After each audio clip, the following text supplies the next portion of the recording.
G'day folks, and welcome back to the channel for the start of a new Let's Play series of Grim Dawn. This time, I'm going to be playing an idea that I've had for a long time now, and I've wanted to play it, but it's never really felt like the right time, and I've always had something else to do. This is going to be an Aether Spellbinder. It's a combination of Necromancer and Arcanist. This was an incredibly popular and powerful build in the past, considered by some to be the best mastery in the game, but it's been largely ignored for quite a while now, either because people got sick of playing it or because it was balanced in recent patches. I'm going to give it a shot now, and I'm going to do something a little bit weird with mine. What I want to do is create an Aether-converted Panetti's replicating missile caster.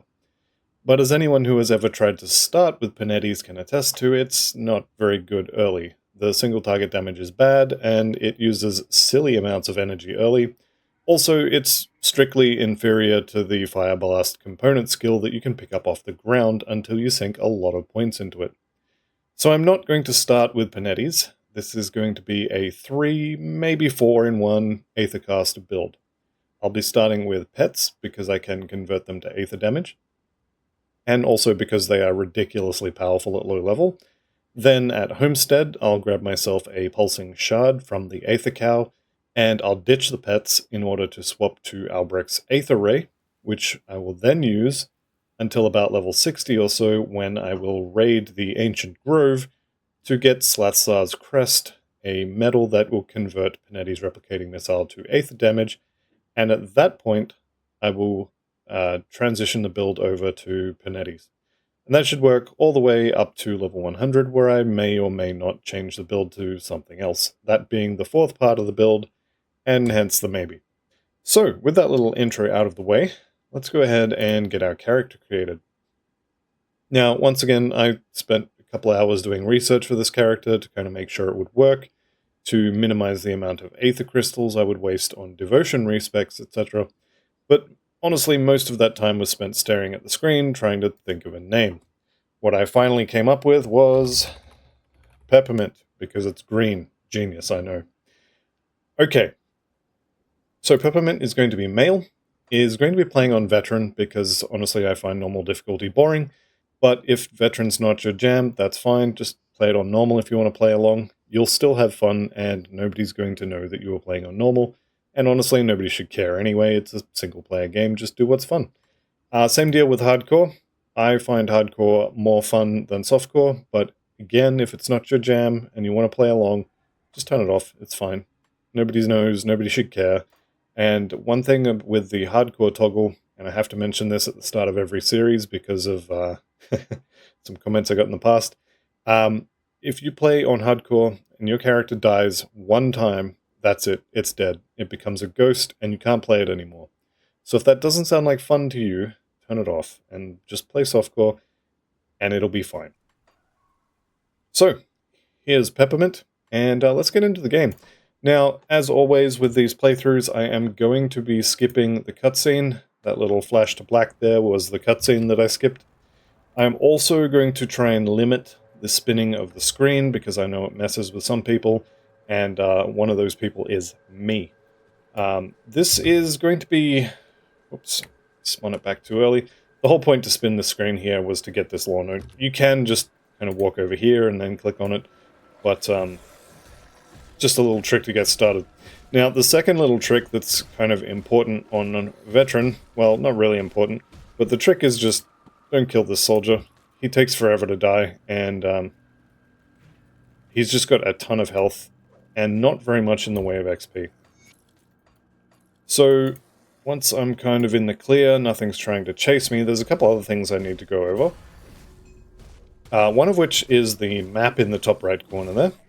So the first thing you want to do when you get into the game, and honestly I should have done this before I even left town, but this little orange, yellow, whatever, this little triangle here will make the map bigger. If you click it again, it'll turn this off. If you click it again, it'll come back, but the original small size. The other thing I want to mention is here in the options menu, you have the key bindings. The ones that are important that I feel like I should mention are E and Q, which I believe defaults to 9 and 0. This is your energy and health potion. Doesn't matter where you put these, just have them somewhere you can easily get at them. The other ones you want to know about is the pickup one here. I believe this is unbound by default. If you put something here, I have it on R, then instead of having to click on every single item you want to pick up, you just stand near it and press R and it'll pick it up. Or, whatever keybind you happen to use. Same with evade. This is a very important skill in this game, especially if you're playing a squishy caster. You need to be able to evade the attacks that are going to sunder you. I have this on the back button on my mouse. You can put this wherever you like. I believe it defaults to spacebar. Wherever you prefer to have it, just have it available and know where it is. And then the other one that's important is the toggle hide all items for the loot filter. This basically just turns all the items off so you can actually see what's going on your screen. In some of the fights later on, you are going to end up with the screen completely covered in loot and you won't be able to see what's going on. So being able to turn that off could save your life. And if you're playing in hardcore, this is an absolute must in my opinion. That'll about do for settings to mess with. We have hit level 2. And we're going to be starting as a necromancer, as I said, and we'll be doing pets. Now, I know a lot of people don't like pets, but I'm going to be real with you. Skeletons are the best leveling skill in the game until about level 40 to 50, and after that it doesn't really matter. But they are easily the best skill in the game for low level. Now, if you don't have to believe me that they're the best skill in the game, like the best, but I think we can all agree that they are quite good, at least early on. So whatever your opinion of pets is, you can do what I'm doing if you're going to play along, or you can come up with another idea. Drain Essence is kind of not great, but you can go for Bone Harvest and then Ravenous Earth and do like a Vitality Caster until level 30 if you wish. That is a definite option, and it's not a bad one. Alright. So I'm level 2 now. I'm putting points into Physique. I am going to put a few into Spirit here, but that's going to be a few levels away. I want to get some Physique just to get some extra hit points at the start. Let's go ahead and put Hevel's Greatsword on. Now, Hevel's Greatsword is always in this house. You are not always going to get... what did I get? I didn't get any affixes. So you can get Charged, you can get Alacrity. There's a few different affixes you can get on them. Obviously mine didn't come with any, so you don't always get one. But it's fine, just grab it and use it. It's probably the best weapon available in the first area or so. One thing to note about pets is every time you put any points into or out of any skill on this line, it will unsummon all of your skeletons.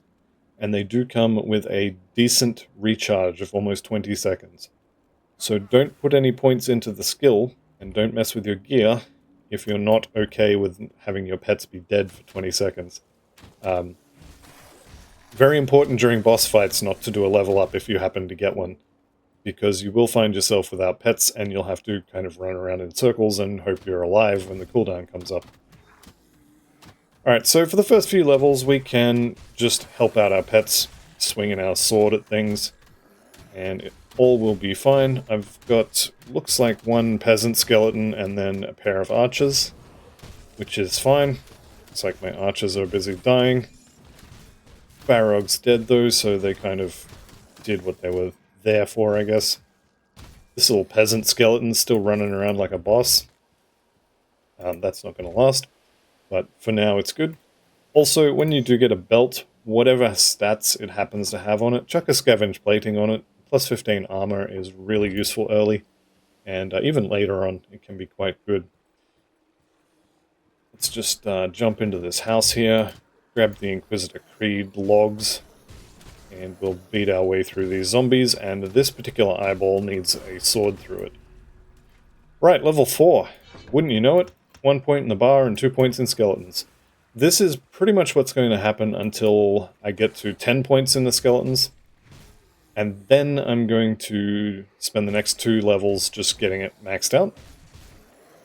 This is my preferred way of leveling skeletons. It doesn't really matter how you get there. You can put 1 point in the Necromancer bar and then just dump everything into the skeletons until they're maxed. That's perfectly fine, but we do need to get to 16. I think it's level 12 when the Revenants, the kind of meatier, chunky boys with the shields show up. Those, and then the mages, I think, are at level 8, or 8 skill points, which are the ones you want. The archers are okay. The peasants are, well, they die very quickly. They do have that little dash attack, which is quite good, but other than that, they're not very strong. Let's go ahead and talk to Faldus here. We'll send him back to town. I do indeed have some skill points here. I'm going to start putting some into Spirit. When I do the swap to Aether Ray, I'm going to be burning through a lot of energy, so I want to get some Spirit early. Partly to kind of have it early, so I don't have to panic later on when I'm running out of energy. And also partly for item requirements. Now I'm going to aim to have about 10 points in Spirit when I get to level 30 or so. So about 1 point every 3 levels, and then we'll have 2 points in Physique every 3 levels as well. So Physique obviously giving you more health, which is definitely a good thing. Let's get some more bony boys out, and we'll help them beat down this pack of zombies. Now when you go into the Kaizog fight, if you're playing on Veteran, I strongly recommend getting to level 5 before you try and fight him. It's just going to give you more skill points in your skeletons, as well as more health. If you can swing it, try to get your level 5 just before you fight him, so as he's going to be like level 5 or 6 instead of level 7. Ideally, you want to hit level 5 inside this cave, but it's not the end of the world if it doesn't happen. It honestly doesn't matter. It's just a minor thing that would be nice if it happened. Just make the Kaizog fight a little bit easier. Alright, so 1 point in the bar again, 2 more in here. Now, what you can do at this point, well, I'm not doing it because I've got 3 archers, but what you can do is you can kind of resummon these a few times and try and get a mage. 3 archers is kind of silly. The one thing I will note about the AI on these skeletons is if you only have range, so if you only have archers and mages, one of them will decide that it's going to tank for the others and it will run into melee range. So you probably won't have 3 for very long. Now, one thing to mention about the Kaizog fight, and I do need to put pet attack on my bar here. I'm probably going to put it on... You know what? We'll put it on right click. One thing to mention about the Kaizog fight is the first thing you need to do is kill the soldier. There's a bunch of zombies around Kaizog. I don't think I can see them from here. I kind of can. There's a bunch of zombies here, and there's also going to be a rotting soldier somewhere. There's Kaizog, probably just clipping his foot at the end of the screen there. But you need to take out that soldier first, because he has a charge type attack where he will dash at you with this white cloud of dust behind him, and he'll do a big wind-up swing, and then if that swing connects, it's going to wipe out half your health bar. So target him down first, then sick your pets on Kaizog, right-click on, or left-click on Kaizog yourself, and he should go down pretty quickly. So there's the soldier. Got my boys helping out. They should hopefully burn him down very, very quickly. So I'm going to kind of tank for them.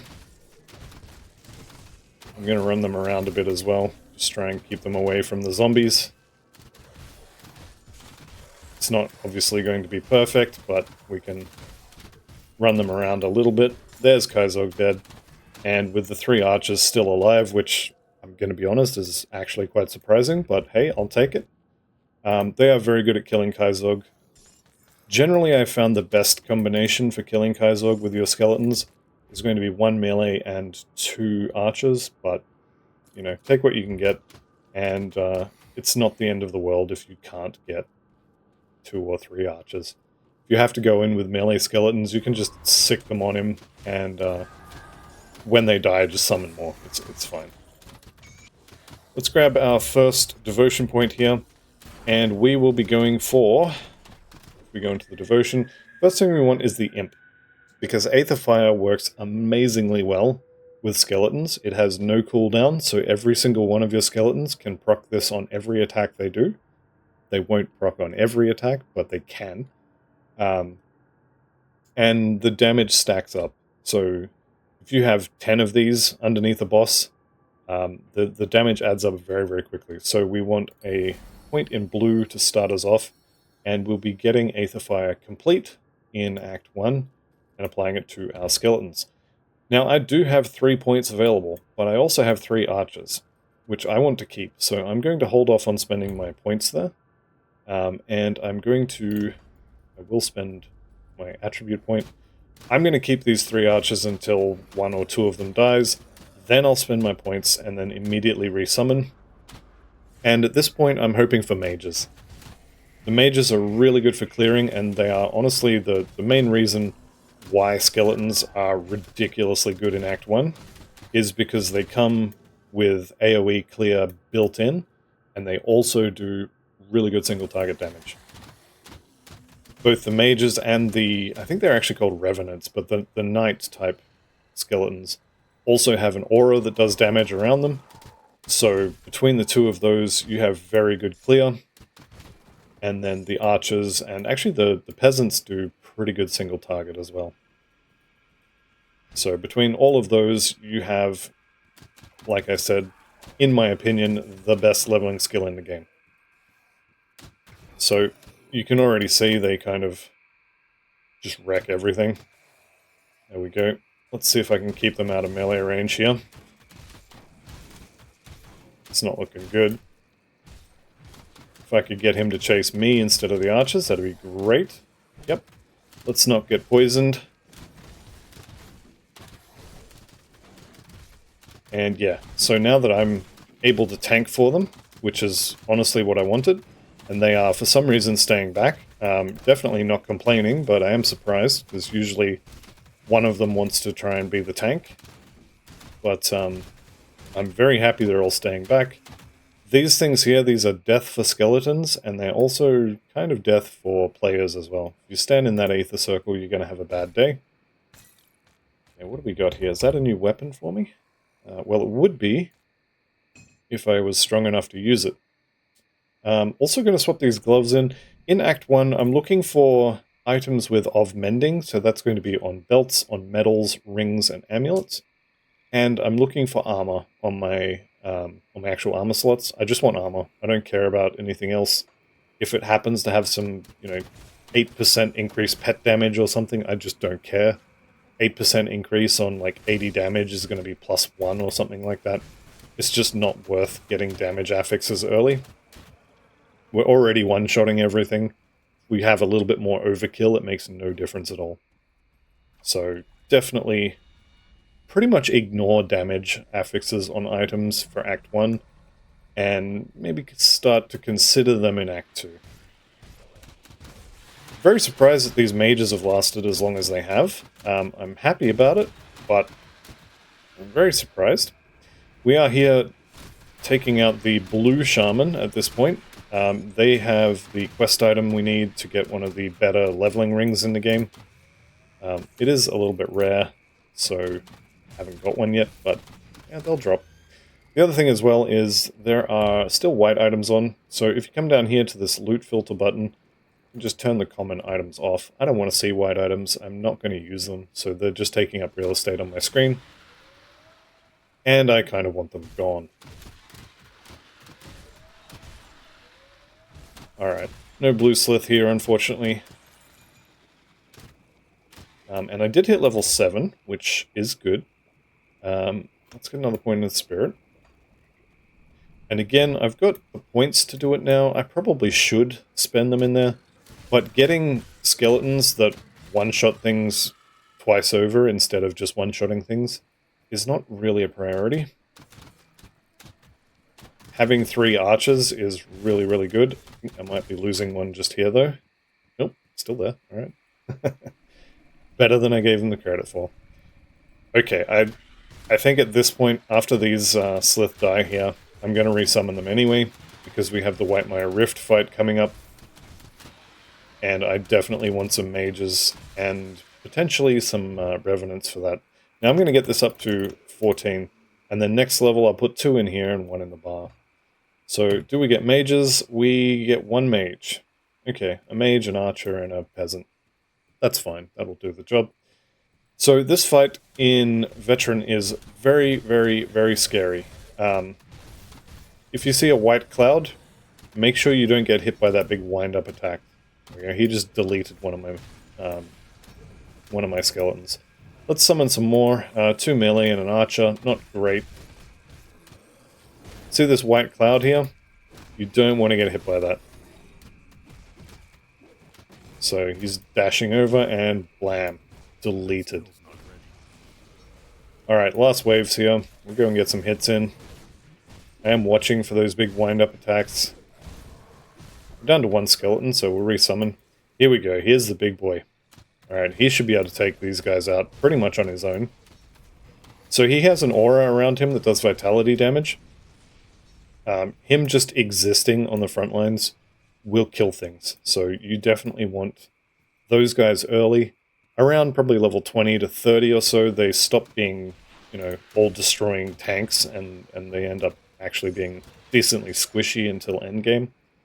And you go back to wanting archers and mages, but for Act 1 and half or so of Act 2, these guys are the bee's knees.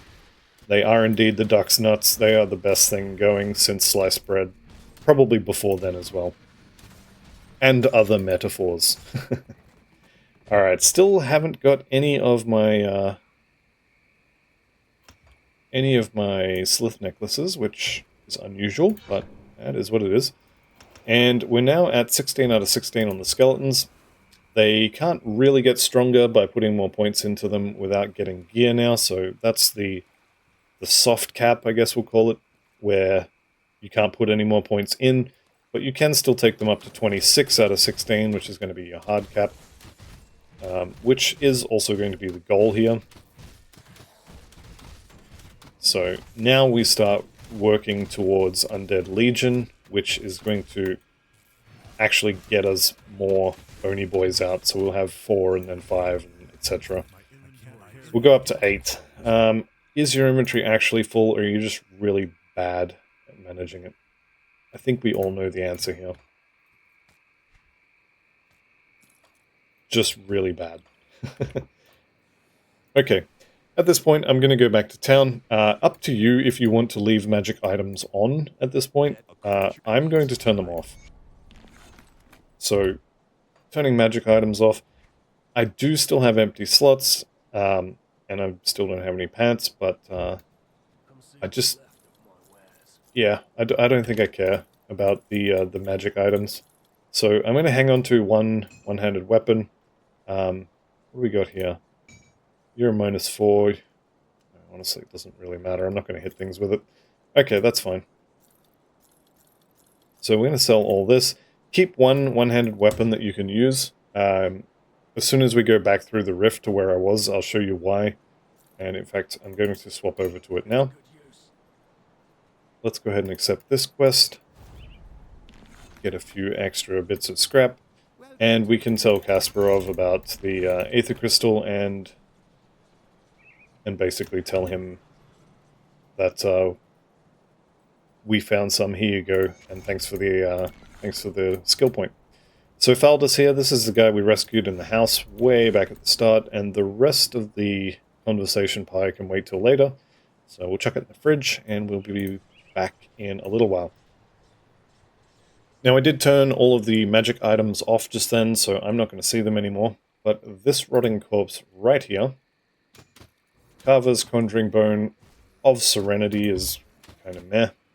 The fact that I can't use it at the moment is also kind of annoying, but it is what it is. And it's going to be perfectly fine. So here's Milton. He's going to do a bunch of fire damage. He's apparently decided he wants a piece of my skeletons. And he's going to get more than a piece there. It's probably going to kill all 3 of them pretty quickly. You know what? I'll just get new ones. It'll be fine. So these fireballs from the mages does a small AoE. Does fire damage. Pretty good, actually. Right. Milton's hat is the hat you want to hang on to. This is the best hat you're going to find in Act 1.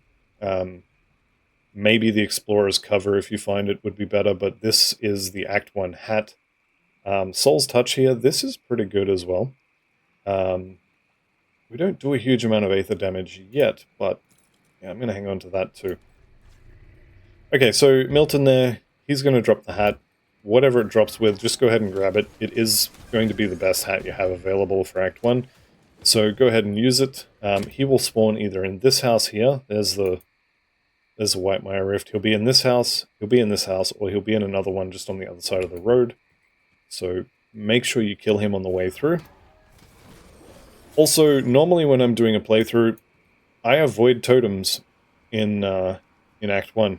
Well, we're playing with the strongest leveling skill in the game. We don't avoid totems, we destroy them. I say as I get smacked down to half health. There we go, totem complete. Picked up a level. One thing about the totems early game as well is you will get most of a level out of all of them. So we just hit level 9 and almost 10 from completing that. 1, 2, 3. How are we looking for spirit? I can actually equip this now, so I'm going to. And then we got 5 and 2. Let's make it 6 and then 3. Okay, we picked up the bolt splitter here. This is, yeah, that exists. We're not going to use it. The reason I wanted Carver's Conjuring Bone, and the Serenity proc is a nice to have. Even if this comes with no affixes, it's just Carver's Conjuring Bone. It will still call forth the Guardian. Now, unfortunately, the Guardian only triggers when I attack things, and I don't currently have an attack spell, so one thing you can do there is just chuck some sort of component onto your weapon, and then you can cast spells at them. And here's my little doggy. He's gonna kind of howl at things and put the brain goes here arrow above your head, and that's going to give everyone, so all of your minions and yourself, 5% total speed. So he is definitely really, really good.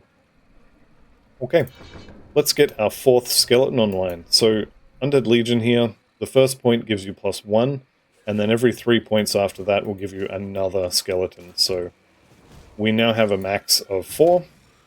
There's 2 archers and a mage, which would be great if it was the second summon. Unfortunately, it's the first one, so as soon as I get to push that button again, we're going to lose 2 of those. Hopefully the archers. But we'll see what happens. When you've only got 4, the composition kind of matters a bit. Once you get up to 8, 9, 10 of them, doesn't matter. Right, so we have got 3 archers and a mage. That is actually probably the best composition you could hope for. There's the doggy. Now you can see they're trying to run into melee range. I don't know why they do that. It's really, really bad, but he also died incredibly quickly, so I can't really complain too much. Alright, another point in spirit. We picked up some rare gloves. Honestly, kind of doesn't matter. And we've made it to the Foggy Bank.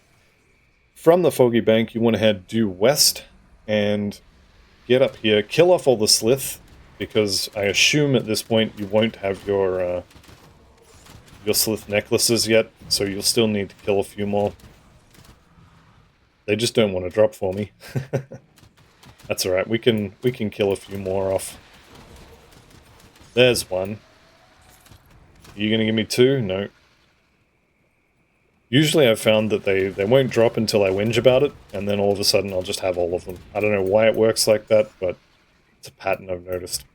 Alright, so just to the west of the Foggy Bank is this cave entrance. You can head in here, and this cave has a devotion shrine in it. So this is the first one in the game that you actually have to fight for. The previous one you just fed it an Aether Crystal and it gave you some loot and a devotion point. This one with the glowy red thing, it's a desecrated shrine, and we have to fight some monsters to get the point out of this one. So, no big deal. The bony boys will just absolutely destroy everything. We picked up some rare shoulders, which were auto-equipped. Vitality, chaos damage, offensive, defensive ability, and some resists. And I've also picked up this jacket, which, completely ignoring the damage proc on it, almost 3 times as much armor means this is an auto-equip. So there we go. We are indeed going for the imp here. Now the first point does literally nothing for us. I don't do any fire or aether damage. This does not apply to the pets either. And then the second point is some stats, which is nice. The third point is aether resistance, very good for the act boss. Fourth one, again, does nothing for us because we don't do fire or aether damage. But this is the money. This one right here. So once we get to that point, you'll see why. Okay, back to the Foggy Bank Rift, and we are heading north. Now, if you wanted to do Isaac's stash quest, there is a house just here. There is a basement inside that house. If you go in there, you'll find a dying NPC you can talk to. He will give you a quest and tell you about a stash on an island, which is kind of over here. So if you just keep heading this way, from this cave we just went into, you can end up on this little island, kind of dangling off the coast there. And on that island is a stump, a rotted tree stump, and in it you will find a rare pair of shoulders, which are kind of decent. They're not amazing, but they're okay.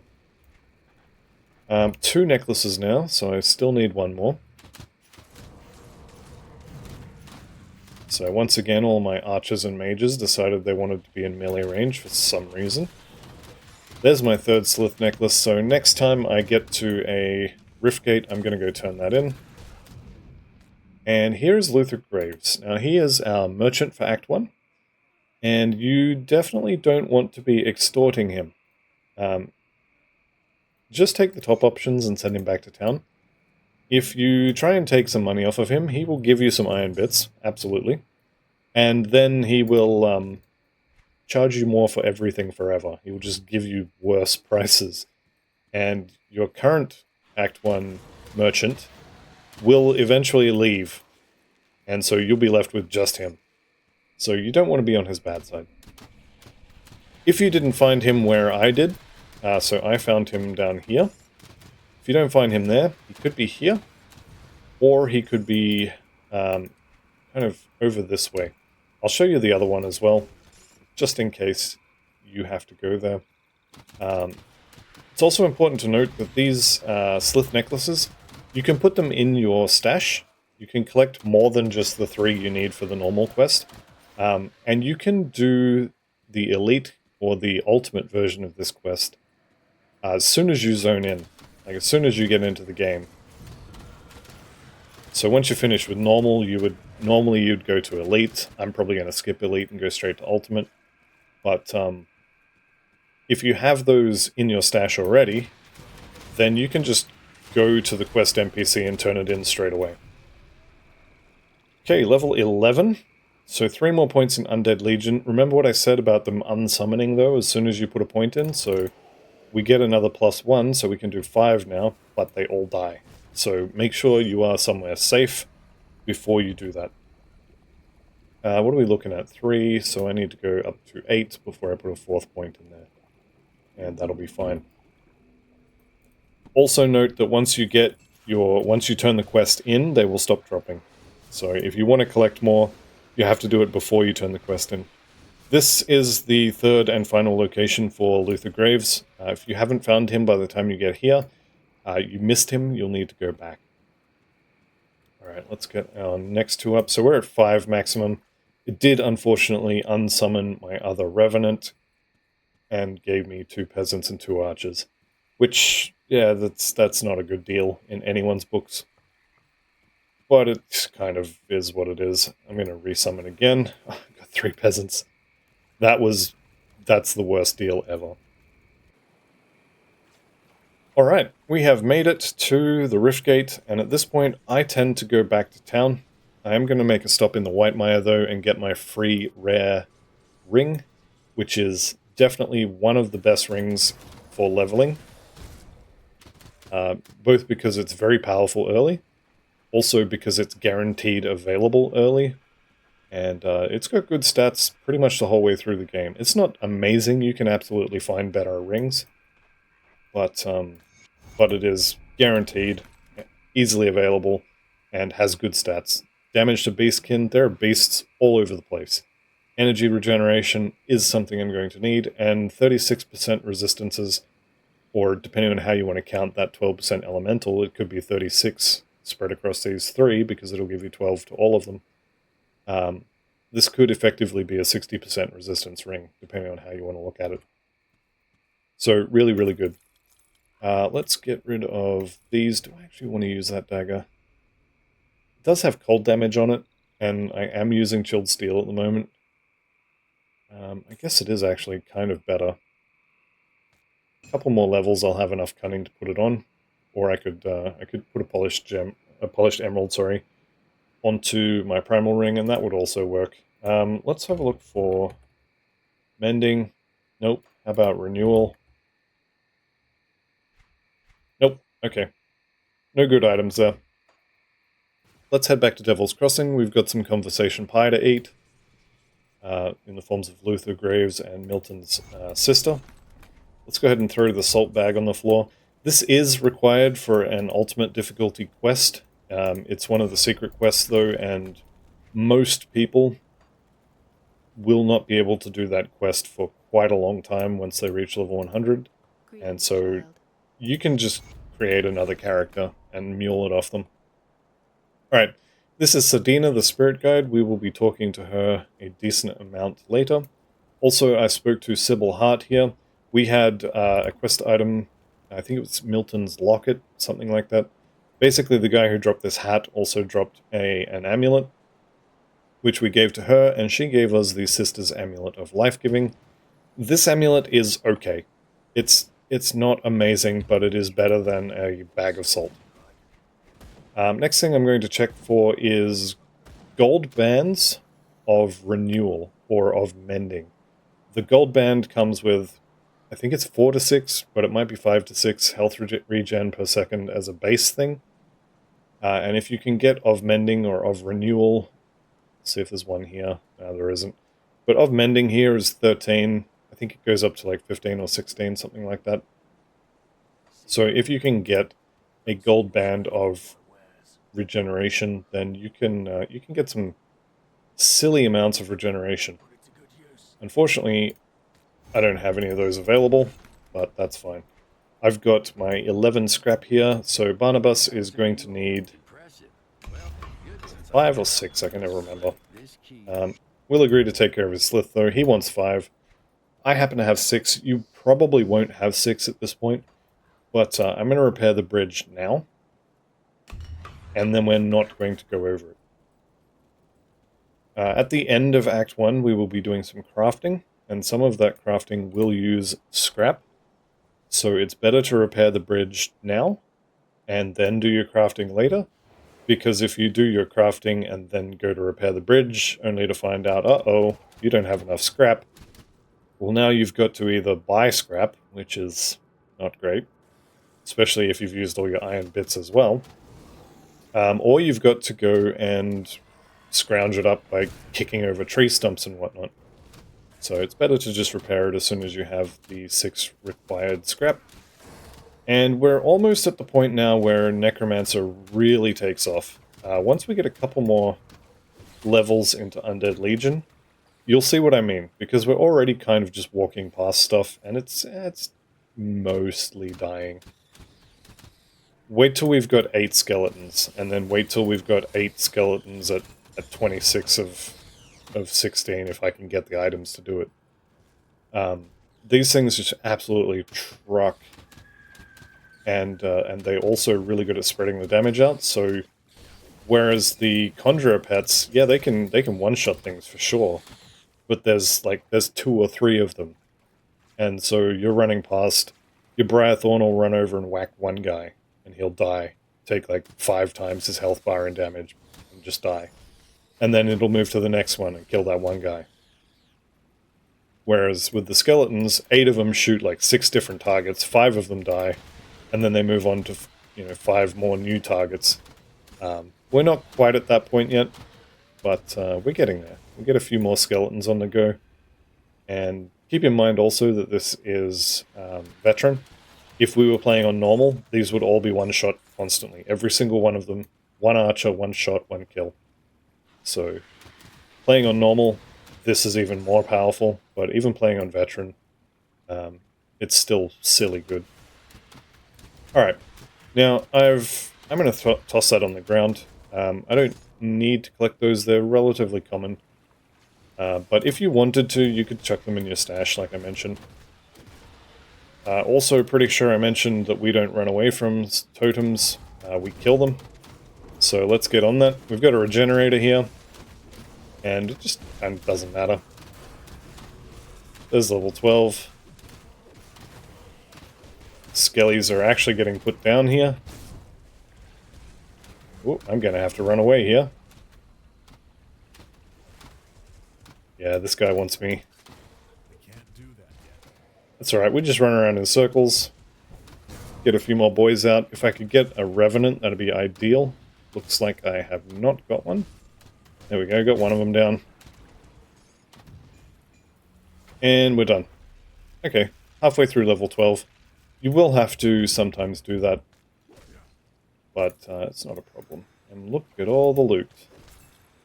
Hey, finally some pants. 2 pairs, actually. Let's chuck those on.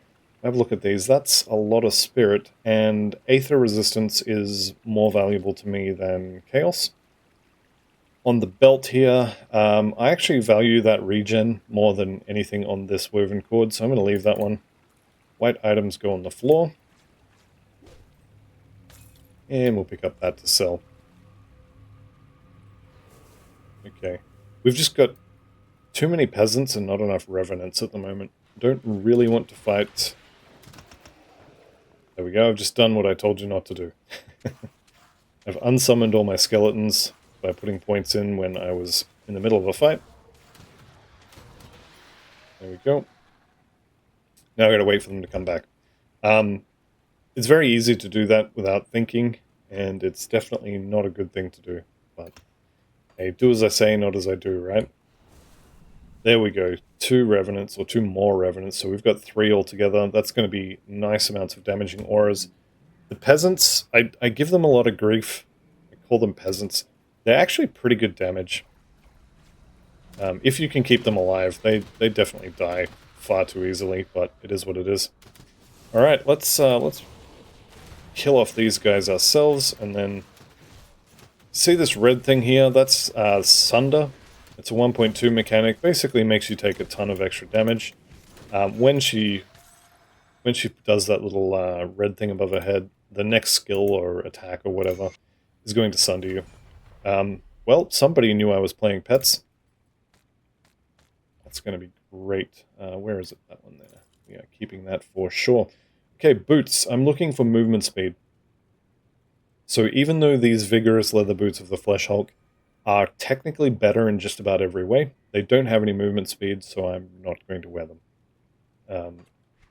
Devotion point, get a little bit of spirit, some defensive ability. Kind of not really important. But hey, it's free stats, I'll take it. Well, I say it's free, it costs us a devotion point. Anyway, it's fine, it's fine.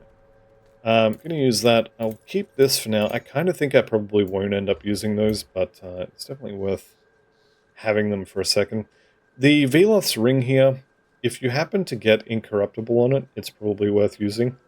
But we're not going to be using any of those skill bonuses. We don't do acid or poison damage, and so it's kind of... it's alright. I'll put it on for now, but as soon as I find a regeneration ring, I'm going to swap it. Renewal, I think, is the high level version, and Mending, there we go, Silver Band of Mending. I think I'll leave it for now. No Belt of Mending either yet. Here we go, Mending Belts. There's some Spirit instead of Health if you're into that sort of thing. Offensive ability, not really useful at the moment. Here we go. 29 regeneration on a ring. Now, that is actually decently expensive at the moment. This is also quite good. I shouldn't do this, but I'm going to. The mending suffix at a low level is incredibly powerful. If you can get 4 or 5 items with mending or just regen on them, I mean, if you get 29 health regen on 5 items, that's 145 a second. It's pretty good. That's like, what, 8 seconds or something to completely regen my life from nothing. It's pretty good. I'm also going to get some extra stats here. So the Polished Emerald is actually not what I want on my rings, but I don't have any Corpse Dust at the moment, and don't have any Soul Shards at the moment, and honestly, Vitality Resistance is not important at the moment, so we're going to go with that. Okay, we've got our 6 Bony Boys out, 3 Revenants. Going to try to remember not to desummon them, because they are really, really good early on. They throw those Vitality Balls, they have the aura that does damage around them. They're just all-around amazing pets for Act 1. Pretty good for Act 2. Act 3, they're kind of falling off. Don't spend the points. Don't do it. Right, we're up to 8, so we'll chuck one more in Spirit here. There's no rule either that says you have to have a certain number of points or whatever in your stats. So just kind of do whatever. You do want most of them into Physique, and you will want some in Spirit, so 2 to 1 is kind of okay. This is not what I thought it was, but it does have some energy regen, but we don't need that yet. That's fine. Alright, still got my Bony Boys out. I'm pretty happy, like I said, with the 3 Revenants, so I'm going to hold on to the points here. I'm not going to spend them on that. Yeah, I'm just going to keep that. If we get another level and I still haven't spent them, I'll just spend it and it'll be fine. But I definitely want to keep those as long as I can. That aura, if you've got 3 of them doing that pulsing aura of vitality damage, really good damage. And that's kind of what the skeleton pets are all about. They don't tank very well, but if everything's dead, then they don't need to tank. Okay, Desecrated Shrine here in the top right. Let's go ahead and turn this on, and I don't need to touch anything here. Let's just watch the magic happen. All this stuff should be dead before it comes out of the ground, really. Okay, and we've got one more point here, so this is a little bit of health and some Aether resistance, which is actually pretty good. These boots are okay, but by the time you can make them, by the time you can equip them, they're kind of already outdated. We'll go for that. One more level? Yeah, one more level. Okay. Just to the side here is the Shambler, and the Shambler is probably the first thing you will encounter that has a decent chance of killing you. So what you want to do with the Shambler is you want to get in melee range and just hit him. Your skeletons will burn him down super fast, but if you're at range, he will start pulling the roof down on you. He'll throw rocks at you that take out half to 3/4 of your health bar in one go. Just stay in melee range, and he doesn't do any of that nonsense. The Shambler's Heart is a very, very good amulet for Act 1. It's probably going to be the best thing you get, so go ahead and use it. Unless you have something you think is better, in which case use that. Also, I did lose some skeletons there, so let's go ahead and spend that. And I am aware I have another level upcoming, so I'll probably end up having to resummon them one last time as well. Also, the next skill we'll be going for is, well, Blight Fiend, but after that will be Will of the Crypt, and we'll be back to unsummoning our skeletons every time we do it. Alright, so we got 7 now, I think. Yep, 7 limit. So we'll be able to get one more summon. Would be nice if it would unsummon the 3 peasants there and just give us 3 more revenants, but that's not going to happen. There we go. What do we get? Mage and 2 archers. That's kind of okay. Alright. After you get through the sunken passage, or the... what is it? The flooded passage, I think, in this game. After you get through that, you're probably going to want to avoid melee range. These guys are much more damaging than anything you've faced up to this point, so you may wish to not get hit if you can avoid it. What do we got for weapons here? I don't think any of this is particularly good. Also pick up the quest here from Duncan. Now, on this build, I don't really care. We're going to side with Duncan, because I don't need any of Angram's, any of his exclusive recipes, and we're going to rescue him on Ultimate anyway, to get access to his crafting bonuses, and Duncan will actually give you more XP in normal than Angrim will, so we'll take the extra XP, thank you. These guys here, these things are a pain in the backside. You definitely want to get rid of them as soon as you can. Here's Angrim. We're here for the hammer. Duncan needs it. It's time it was passed on. Side with Duncan. One day I'm going to run a character off screen, just up to this point, and do the option to fight him. Just see what happens. I could Google it, but it'd be more fun to do it. Okay, let's riff back to the outskirts here and talk to Duncan. Unlike Angrim, who will just go back to town and you can talk to him there, you have to come back here and talk to Duncan before he will go to town. So he's a little bit extra work. Next up, we're getting another devotion point. So we'll be looking for a cave entry just up this road here. So this road here, take the right fork. There's level 14. Is everybody dead? Seems like. There we go. And I'm going to put 1 point in Bone Harvest at this point. Because we're going to want something to do. Let's get the boys out again.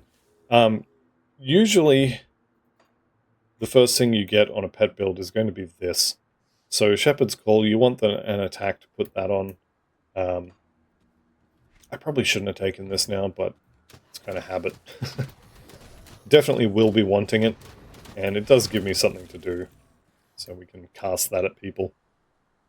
Alright, the reason we are here is this devotion shrine just down here. Now, if you can't get in the back door because the road is blocked, then you'll have to go in the front door, which is considerably riskier. You can see this here.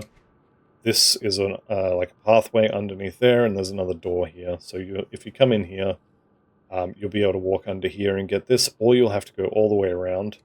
And if you have to go all the way around, then good luck to you, because it's decently risky.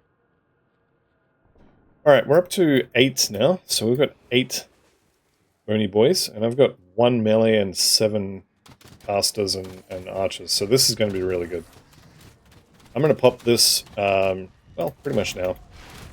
And the skeletons are going to absolutely murder it. There's nothing big and tanky to kind of hold them back like there was with the last one. The savage totems in Act 1 are probably more scary than the other ones. What do we got here? Elemental resist, same as the other one. A little bit more armor. It's probably fine. Don't need that. Belt here. Aether Fire of Protection, no. Helmet, no. I think we're good.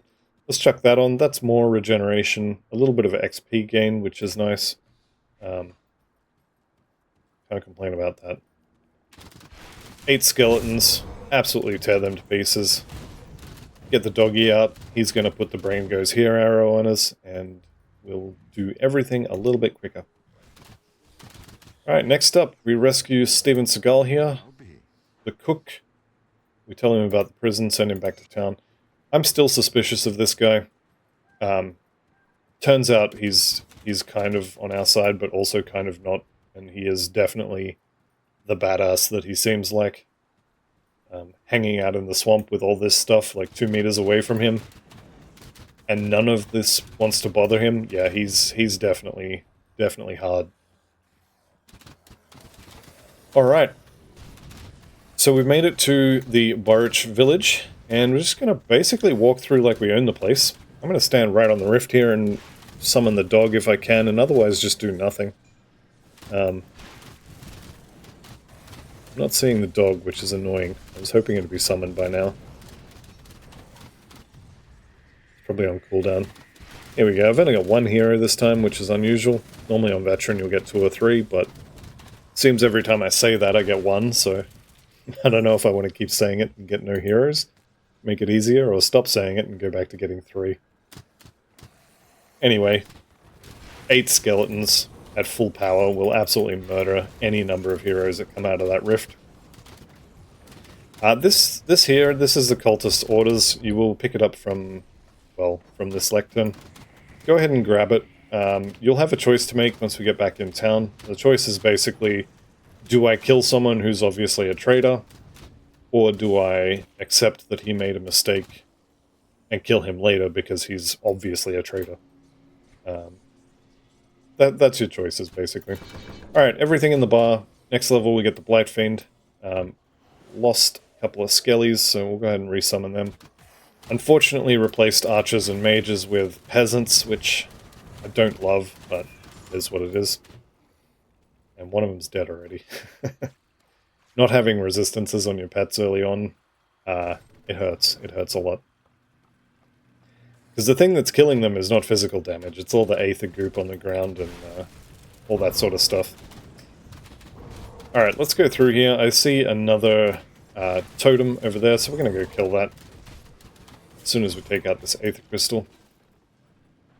I'm actually going to just stay at 7 skeletons for the moment, because I'm pretty sure it's one of the peasants died. Oh no, it was... Still got 2 of them. Okay. Alright, that's fine. Let's clear the area around this one. The Forsaken totems are a little bit stronger than your average run-of-the-mill totem, but it's probably going to be fine. Down to 6. Let's go over here. Oh, they already killed him. I was going to say we'll go over here and kill this guy, but he's already dead, so don't worry about that. Plate armor of Dreeg's Gaze. As long as you're not standing in goop like this, you should be fine to pretty much ignore the fights early on. And obviously make sure you're not going to die, but skellies are really powerful. Alright, what do we got here?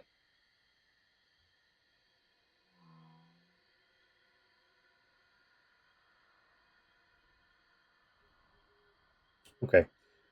This I'm going to hang on to. That's a lot of armor, and I've got... Yeah, I've got enough physique to use... No, I don't. Not quite enough to use that. I'm also going to hang on to these boots, because they have 10% movement speed on them. The Howling Wind proc is kind of nice, but otherwise not a massive deal. And the rest of this stuff, I'll probably end up selling. Can I Jenga this stuff to make a little bit of room? I think I can. It's kind of not great, but whatever. Alright, we've got our 8 bony boys. Got a couple of peasants in there, which I don't love, but it is what it is. Let's head up the road here to the docks. And we will, again, just walk through the place like we own it. Now, we're in here looking for some fabric, and we're looking for weathered chests. This is not one of the ones I want. They're always in a set location. One of the locations is against this back wall here. Another location is next to this pole, so this one does have a fabric in it. Another location is out on, I think it's this pier, but one of the piers can have one. I'm pretty sure it's here. Or it would be there if it was in that one. Another location is just over here. Another one is this weathered chest right here. And the last one is in that house. So,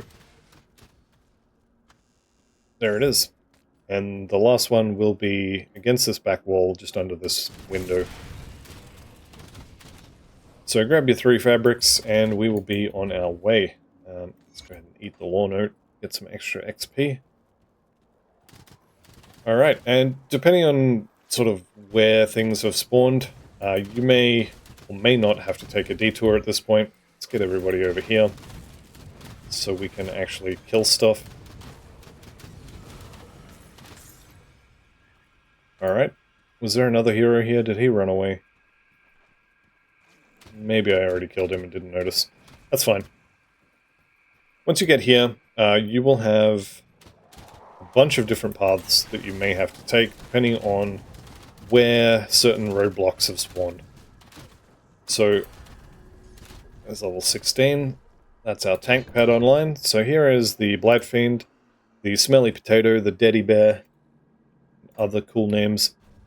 He is basically our tank. Unfortunately, he doesn't get additional threat generation until you put a point into Rotting Fumes, so at the moment he's just a pile of health and a little bit of damage.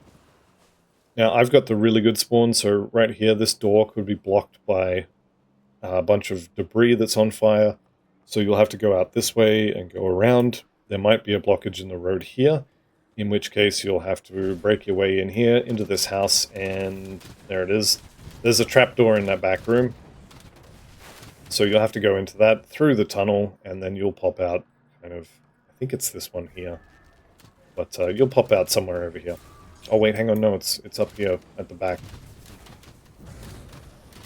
Luckily for me, I don't have to deal with that, so I'm just going to walk in here, grab my Desecrated Shrine, sick my minions on it. They're going to murder everything without really making too much of a fuss. And now we've got Aether Fire. Now this goes on the skeletons, and you're going to start seeing little pools of Aether appearing under everything. Seemingly at random, because if the shot that kills the enemy triggers the devotion, it will actually cast it through walls, around corners, all that sort of stuff on... I'm not sure if it's the next closest enemy, or if it's on someone random within range, but yeah, you will have these things popping through walls and just doing damage and confusing everything, basically. It's really good, really, really good devotion proc.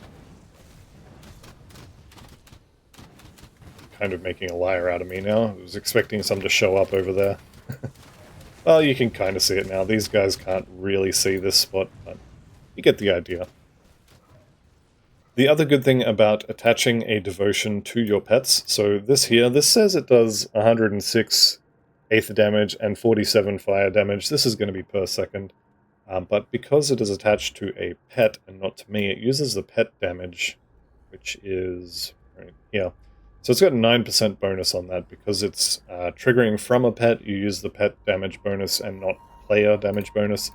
So the player has 133. Okay, actually in this situation, it would be better to be triggering with my bonuses, but if you're playing a pet damage or a pet build, generally you will have much better pet damage stat than you will fire or Aether damage on the actual player.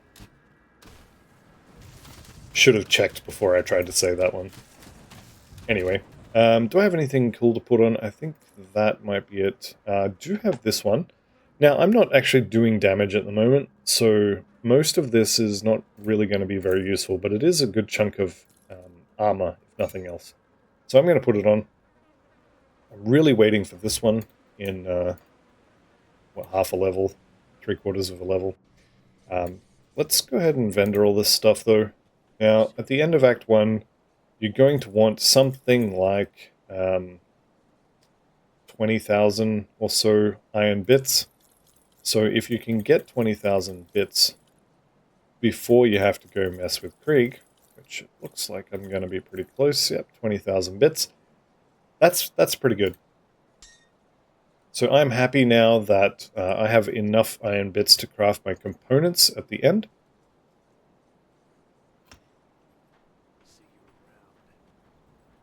And this is where we're going to do the Doreni fight, actually. What do you want? Now, again, he is a dirty, dirty traitor, so I'm just going to kill him. Oops. What do you want? If I click the actual thing instead of running away. He dies pretty quickly, depending on your build. He does shotgun, so if you're in melee range, be careful. But, don't want to hear one of your stories, Olgrim. Sorry, mate. There we go. Yeah, if you take him out, you get a rare crafting material, which is useful but not amazing. And if you kind of let him talk you into letting him live, then you get a key to a secret area, which, I mean, honestly would be okay for this build. It is, the boss of that secret area does drop a pet sword that will give you an extra pet. But we're not actually a pet build. I mean, we are at the moment, but we'll be getting a different weapon from the Act boss, who you'll probably kill around about the same time anyway. So we'll be using a different weapon, and it'll just be fine. Alright, I think we're done with quests. Oh, we can go and talk to Dalit here. Dalit is the person we rescued in that cellar. And let's continue on. We can easily get to the Warden in probably 10-15 minutes. First thing we need to do is raid his house, and we're going to go through his undies drawers and read his diary and all that sort of fun stuff. Kill all of his friends first, obviously. There we go. Now, I'm going to let the pets do their thing. I'm going to come in here, read his journal, come around here. Inquisitor Creed's journal in here for some reason. Why? Don't know. Just is. Pets are dying. Doesn't matter. We can just walk through. We'll get in the door here. We'll resummon things. They're all dead. Literally doesn't matter. Resummon and grab the Riftgate. Definitely recommend reading all of these. A lot of the what do you call it? The mood, I guess. The atmosphere of Grim Dawn. A lot of it comes from those diaries.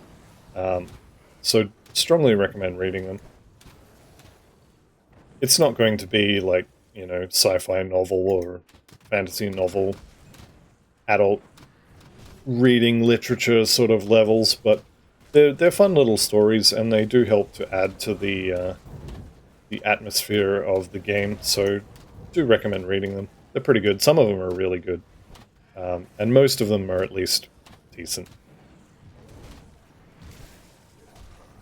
I know that doesn't sound like a ringing endorsement, but trust me, you definitely want to read them. Alright, we've just added +2 skill levels to our skeletons, so they should have just despawned. I don't know why they didn't. But hey, I'll take it. I'm going to leave the smelly potato at 1 point only for the moment. And I'm going to work my way up to getting his taunt, or his additional threat generation online. And then we'll worry about getting him some more health and some more damage. So next stop is Rotting Fumes. The other thing I could do is we could run Unstable Anomaly. That'll give us 3 of him, but they have a timer and then they die. Can be good for damage, but not so great for tanking. And also somewhat annoying to have to resummon them every, 8 seconds or something like that. Okay, we've got a blockage here, so we're going to have to take the scenic route. That's fine, it's just more XP for me. And we are definitely at the point now of Necromancer where you can just kind of walk through crowds. They won't really bother you. They're busy attacking your skeletons, who are busy destroying them. So as we walk through here, just keep your eye on the XP bar. And just notice that even though I'm not actually really attacking anything, the XP bar just keeps going up. So the pets will see something, go and attack it, kill it, and then they'll go, oh, I'm out of range of the player. And then they'll teleport back to you and find something else to attack. As soon as you get down to 6, resummon them, keep walking. Easy. Alright. Nether Crown and Alazra's Ruby. I don't think I'm going to use either of these. This I may use later when we swap to Albrecht's Aether Ray. It could be good. This one, nah, I'm going to sell that one. Right, as far as devotions go, let me go ahead and check this here. Okay, we'll take the Sailor's Guide. I did have a loose plan for this.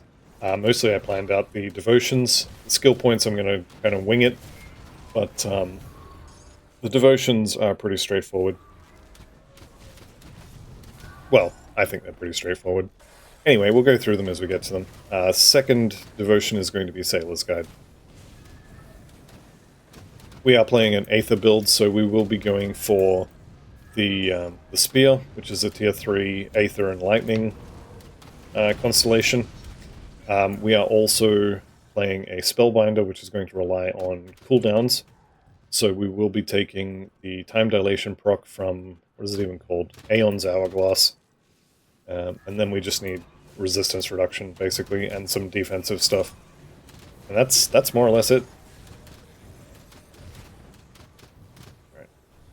The Deddy Bear's getting a little low on health, so we'll resummon him. Stopping along the way to hit all of these Aether clusters. You can never have enough of those. I know a lot of people have been watching the channel for a while. Probably sick of hearing me say it, but it's absolutely true. Some of the endgame builds I've made, just for a handful of the components they use on their level 100 gear, 150 Aether crystals, so you need tons of these things. Just make sure you get all the ones as you go, and you'll have to do a little bit less farming. Probably still run out anyway, but you'll run out slower. Okay, we have made it to the hidden laboratory. Let's go ahead and grab all of the lore notes on the way through, and otherwise just get to Krieg, and we're going to murder him to death. Unsurprisingly, that is the second or third last quest we're going to be doing in Act 1. Where are you guys going? Free scrap, so I guess I'll go down there. Alright, Skelly's down to 6, so we will resummon. They are immortal as they're dragging themselves out of the ground. Fortunately not immortal just in general, but it is what it is. So I'm just going to resummon them pretty much on cooldown at this point, and otherwise keep moving. This little section here has doors blocked all over the place, so I'm actually going to back out of this, and we're going to go around this way.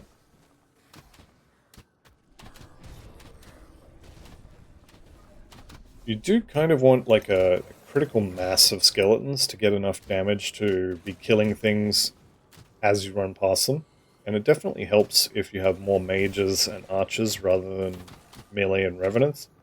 But you also want a couple of revenants just in case. And also to provide sort of AoE damage. Obviously you're not always going to get what you want. You may end up summoning nothing but peasants. But you take what you can get. One day Crate's going to give us an item that'll let us decide what we want to summon, but it's definitely not today. It is unfortunately not something you can do.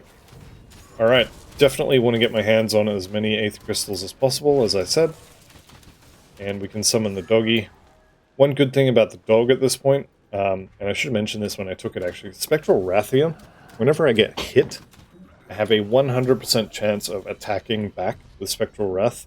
It's an AoE and it'll shred enemy resistances. But the important part is that it counts as an attack. So you can use that to trigger the dog. If I had a Marrow Band, then getting hit would trigger that, so that would be another dog. And we would just have these constantly summoning dogs. So as I run around a corner and explore with my face and happen to get shot in it by, you know, whatever archer happens to be there, then that'll trigger one of the pets, and then Spectral Wrath will retaliate, which counts as an attack, and summon another one, and it's a never-ending cycle of summoning pets. So Spectral Wrath here, really, really good for attack spells. Later on I'll be doing that sort of thing with rare items that have arcane or aether missiles as a proc on it.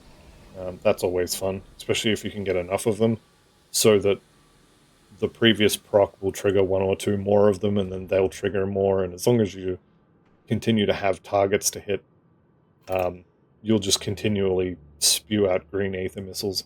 It's not the most effective way of killing things, but it is very pretty.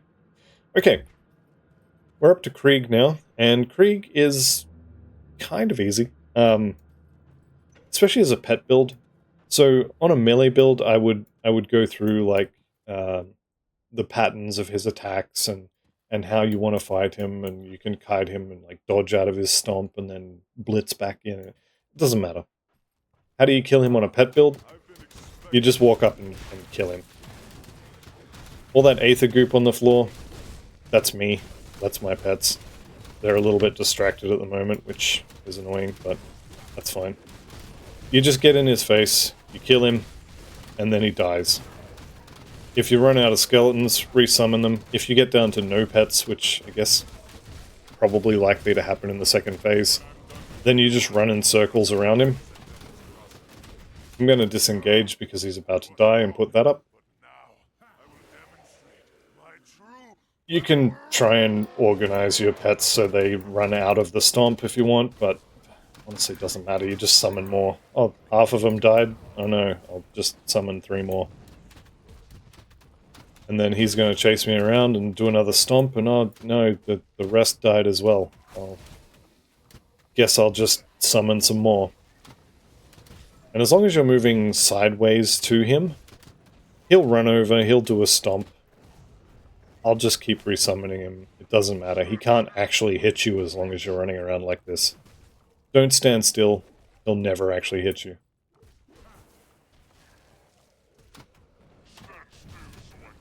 This is a really good way to do the Kill Krieg before level 11 challenge as well. Because like I said, he actually cannot hit you if you just stay about this far away from him and only resummon when he's going for the stomp. Just keep running sideways and he can't hurt me.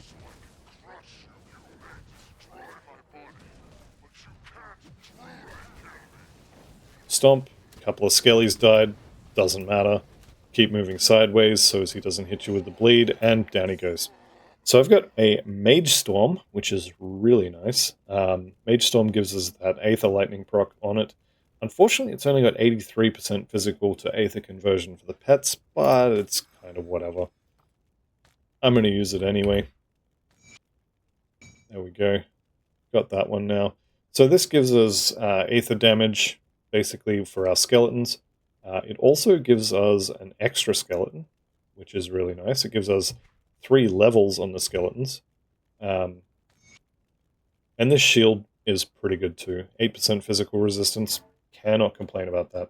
Unfortunately, it means we're going to lose our little doggy there. We won't know where to put our brain anymore, since we are losing the brain goes here arrow. But we're gaining a good chunk of health, defensive ability.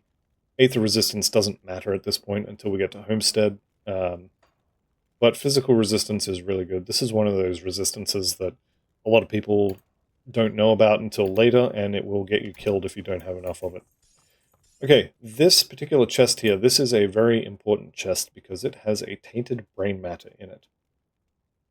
Now, I'm going to be taking the, the ivory bone, the bone talisman, I forget what it's called. But there's a free relic in Act 2, which I'm going to be taking for this build because the active effect gives you mana regeneration, which I'm going to need. Chuck that on as well. So I'm going to be taking that one. However, if you are playing any other build that doesn't really need the mana, then the active ability on that one is kind of, yeah, it's okay. It's not great, but it's okay. And you may want to craft a different relic. So getting that tainted brain matter for crafting a relic is really, really good. If you don't pick it up, it won't be there if you come back later. You only get it the first time you kill Krieg, so make sure you pick it up. And otherwise, let's go just finish this Flesh and Iron quest. We run down here. The road is almost always blocked, so I'm just going to cut through this field full of goblins. And they'll all die and everyone will be happy. Alright. Aether Fire rank 2 means we get damage buff for our pets. These guys are now doing majority Aether damage. The mages, the fireballs are still fire damage, which you can't really convert until level 94. But the skeletons, the melee skeletons, are doing about 2/3 physical, 1/3 vitality. Sorry, not physical. The physical's all converted to Aether. So doing a decent chunk of Aether damage. The archers are going to be physical, Aether, and vitality. So let's turn this one in. And we're going to, as I said, do a bunch of crafting. That's actually not a bad belt. Unfortunately, I have the Acolyte's Cord, which is just better. Right, so as I said, we're going to do a bunch of crafting here. Let me just talk to John Bourbon here. And Tuna Mornay. Yep, absolutely. Whatever you say, boss. Alright. For crafting, what do we want? We want ward stones. So we need 2 ward stones, which is fortunately all I can craft. One of those on the metal, and one of those on the amulet. Now, what they do is they give you elemental and bleeding resistance. So I didn't have very much bleeding resistance before. Now we've got 45%. I would have had 9% before from God only knows. One of these items has got 9% bleeding on it. Which one is it? Yeah, there it is. And also the elemental is basically capped at this point. And if I was to craft Equilibrium, well, I don't have the chilled steel to do it, but if I had a chilled steel, or if I would go and buy one, I could craft this, and this is a pretty good works for everybody style relic. And it comes with elemental resistance, move speed, all the good stuff.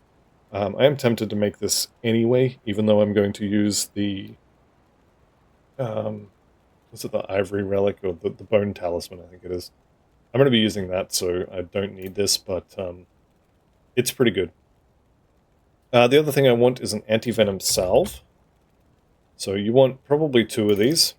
If you already have 60%, or even, you know, somewhere between 30 and 60%, you only want one of these, but you do want one. Regardless of your resistances, you want one of these on your belt. My poison resist is garbage, so I'm going to put one on my helmet as well. Then after that, we want a silk swatch, which I may have to go buy some stuff for, but we'll see. To make a silk swatch, you will need, yeah, I'll have to go buy a serrated spike, but you'll need a resilient plating. So if you just do a search for SIL, that'll give you the resilient plating, which you can then turn into a silk swatch if you have one of those spiked whatevers. So old mate here will sell you one, or 2. And actually, I'm going to get 2, because my piercing resist is quite low. And in Act 2, the major damage type you're going to get faced with is piercing. So maybe get 2. But since we're going to have pets in front of us, the usual armor absorption ones are kind of less important, but still important. The last one you want is a scaled hide here. So 1 scaled hide on your chest. If you happen to have 50% piercing resistance after you put 1 of these on, don't get a second one, just get 2 scaled hides. 50% is kind of enough. More is obviously going to be better, but 50% is going to allow you to not immediately explode when you walk around a corner and get shot by a bunch of archers. 50% is what I would consider the safe minimum for Act 2. Obviously more is better, but ideally we want scaled hides on the legs and the chest.